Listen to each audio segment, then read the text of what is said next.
का सियासी नक्शा, इसके बारे में आज हम मालूमात हासिल करेंगे। हमारे मुल्क हिंदुस्तान के 36 रियासतें हैं।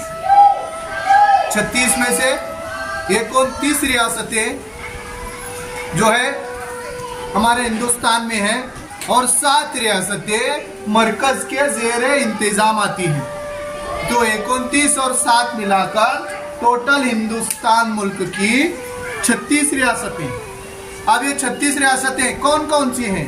यहाँ पर सबसे पहले है जम्मू कश्मीर, हिमाचल प्रदेश, पंजाब, हरियाणा, उत्तर प्रदेश, राजस्थान, उसके बाद में महाराष्ट्र, बिहार, झारखंड, चंडीगढ़, तेलंगाना, आंध्र प्रदेश, कर्नाटक, तमिलनाडु, केरला, उसी तरह से यहाँ पर मेघालय, आसाम, अरुणाचल प्रदेश, नागालैंड और 7 रियासतें जो मरकज के ज़ेर एहतमाम आती है। पहली है अंडमान निकोबार, उसके बाद चंडीगढ़, दादर और नगर हवेली, दमन दीव, लक्षद्वीप,